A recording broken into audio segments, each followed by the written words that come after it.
back to this Sunday early afternoon David 67 Celtic video. Going to be a post-match review of Celtic's 0-0 draw yesterday afternoon at Celtic Park. A game in which Celtic had lots of chances, tons and tons and tons of possession, tons and tons of passes, but no goals. The only time we got the ball in the net was an offside goal by Kelechi Iheanacho. Otherwise, Celtic did get the ball in and around Hibs' box, lots and lots and lots. A few shots, a few chances, tremendous defending by Hibs, and Celtic really often lacking good creation and imagination in and around the box. And despite all those passes, all that possession, Celtic really didn't threaten Hibs' goal terribly often, and when they did, Hibs defended very well. Goalie made some saves, and the ball hit the bar on 2 occasions, and there were certainly a couple of chances where Celtic really should have scored. So, in the video, we're going to have a wee look at the stats, my own player ratings, a rating for Brendan Rodgers, and 1 or 2 additional stats regarding the passing of Celtic in this match in comparison to what would be expectable and also what Hibs achieved in the same game. As I said, Celtic did have several chances. Kelechi Iheanacho really should have scored early in the match. Instead, clipped the top of the bar. Shortly after that, Marcelo Sirachi, good, powerful shot from his left back position, kind of on the edge of the box, corner of the box, that clipped the bar as well. A few decent saves by the Hibs goalkeeper. As I say, Celtic did get the ball in the net, but unfortunately Kelechi Iheanacho was just offside. Late in the game, Johnny Kenny got a couple of headers, which the goalkeeper saved really well. But Celtic really didn't capitalise on all that possession and all that possession around the box. Did get the ball into the box a lot when we get to the stats part, but really was all rather disappointing. So, in the end, 1 point is a decent result against Hibs. It was first against fourth. Hibs are a very talented team. Hibs didn't really get into Celtic's final third terribly often, and they did have one good chance late in the first half where one of the defenders from their team hit it over the bar when scoring would have been more easy. But otherwise, the defence and Kasper Schmeichel didn't have an awful lot to do in the game. Moving on to the stats for the game, I think it shows just how on top Celtic were, just how dominant Celtic were, but also having got all those passes, all that possession, all that time in the Hibs final third, Celtic didn't really turn that into really good chances. So possession was 77-23 in Celtic's favour. Shots were pretty incredible, 26 for Celtic, just 4 for Hibs. 6 on target, so rather disappointing. Under a quarter of Celtic shots were on target. We had 11 off targets and 9 blocked, so almost half the shots were off target and 1/3 of the shots were blocked, so not terribly good. Hibs goalkeeper made 6 saves, Kasper Schmeichel just the 1. Touched in the box, again, very, very impressive. 54 for Celtic and 12 for Hibs. So, again, Celtic very, very dominant. However, those 54 touches in the box only got us 6 shots on target. Did hit the woodwork twice, did have 11 shots from outside the box. So, Celtic were trying different tactics to try and score that goal. And corners 7-2. So, Celtic, although they actually did get a lot of time in Hibs' final third, they really didn't pin Hibs down long enough, and Hibs actually had a very, very impressive 51-11 in terms of clearances. Looking at the stats for the passing, which I think is also very interesting, Celtic's accuracy, very, very good at 91.7, but I think that's because so many of their passes were safe passes, backward passes, lateral passes. 756 passes in total, so a pretty incredible number for that. 202 passes forward, so not terribly high percentage of forward passes. 97 backward passes, but a pretty incredible 457 passes were lateral sideways passes, so not terribly good. Hibs had much fewer passes, 228. They managed to get around about half of their passes as forward passes, and approaching half of their passes were sideward passes and not terribly many backward passes. Celtic also had a very, very impressive 259 passes in the final third that were successful, so a really impressive number there. But having said that, it didn't really turn into proper chances. Celtic got 46 crosses in, but again, until quite late in the game, not really producing an awful lot of chances. We did have an early chance for Iheanacho that hit the bar. A couple of nice headers for Johnny Kenny late in the game, but Celtic not really producing much from the wide positions in terms of actual chance creation and good opportunities for the strikers or midfielders or defenders at set pieces. Moving on to my rating for Brendan Rodgers, I gave him 5 out of 10. Bit surprised with some of his selections. I don't think picking McCowan was a good idea. I think Negrin is our top scorer. He's been playing well enough. I think he was starting to get a nice link up with Sebastian Giniecki, so I think that was actually counterproductive. And McCowan had quite a poor game.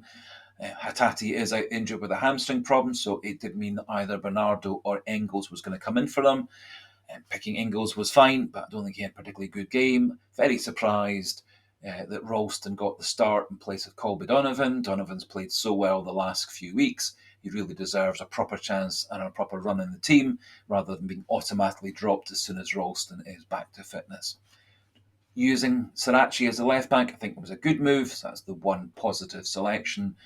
No problems with Maeda being on the right. I think a few games playing on the right, and he's really going to grow back into that role, which he's done on quite a number of occasions in Japanese and for Celtic in the past. Iheanacho starting, perfectly sensible. He has become Celtic's number one striker, one way or another. In terms of the substitutions, I think the first 4 substitutions didn't really add anything to Celtic's play. If anything, it made things a bit worse, a bit weaker. And the only real substitution that worked well was Johnny Kenny, who did actually get some nice chances, some nice link-up play at the end. And I think that's the only one of his 5 substitutions that made any positive difference. And again, with these substitutions, no real changes in tactics or formations, no real changes in ideas, no real way that Rodgers tried to mix things up, take Hibs out of their rhythm and out of their way of playing. And so just down to 5 out of 10 for Rodgers. Very positive in his post-match press conferences and interviews. Terribly supportive of the players, which I really, really like. However, I don't think he was being terribly realistic about how well Celtic had played. It's all well and good having tons of possessions, all well and good having so many passes into the box and times in the box, but you do have to put your chances away, and Celtic on the day were rather poor. They did deserve a win. They did deserve more out of the game than Hibs got. In the end, 1 point each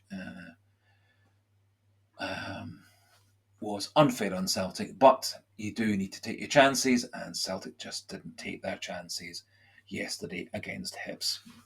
Moving on in this section to the player ratings, Kasper Schmeichel gave him a 6.5. He had 1 save to make. He did a fine job with that. He generally marshalled the defence and organised the defence well, got the ball out of his hand and for by kicks nice and quickly. A couple of nice kicks out to the wide players. Didn't have terribly much to do, and what he did do, he did fine. So 6.5 for him. Given 6 for Ralston, 6 for Carter Vickers, 6 for Scales. Didn't have a terrible amount of defending to do. They did that fine. The 2 central defenders kept things under control. Ralston kept his side of the pitch under control as well. However, weren't very forward-thinking, weren't very creative. Their passing was all rather stilted and negative and poor. And for that reason, they stay at 6. Sirachi, I've given a 7 to. I think he was Celtic's best player, made him the man of the match. Much more forward-thinking, defended well, got forward well, supported well, some nice crosses. and did clip the bar with a nice powerful shot, so 7 for him. Callum McGregor, 6.5. Thought he could have done far more to lead the team, far more to get Celtic firing on all cylinders to start with. All very quiet at the start of the game, and McGregor really didn't get Celtic going on the front foot quick enough or well enough. Few nice linking passes, bit of nice mopping up in midfield. His creation in and around the box not really good enough, and he did have a nice shot on goal, but it was all a bit central and all a bit predictable. 6.5 for him, 5.5 for Luke McCowan. I think he was probably Celtic's weakest starting player. Not very much in terms of creation, not very much in terms of midfield support, so 5.5 for him. Engels, some nice dead ball deliveries. Otherwise, not terribly many positive contributions. He had an okay match, so 6 out of 10 for him. In terms of the wide players, I've given 6 for both Chinyeki and Dyson Maida. Much like all the other players, some nice runs, some nice passes, some nice attempts at crosses. Nothing terribly threatening, and Maida a bit disappointing when he did play centrally for a few minutes after Iheanacho was withdrawn before Kenny came on to be the main striker. I think a few more games playing on the right and Dyson Maida will turn it into a force again. Chinyeki, probably his poorest match. A few nice touches, but not quite so creative, not quite so threatening as he has been. 6.5 for Iheanacho. He did an okay job leading the line, got himself into the box, did score that offside goal, should really have scored the goal where he hit the bar. One other nice curling shot that was well saved by the Hibs goalkeeper. Probably just a game or two away from top form, but he is starting to show a lot of signs of promise, and I think a couple more games, getting used to the teammates, the tactics, the passes, etc., and he will start scoring lots of goals for Celtic.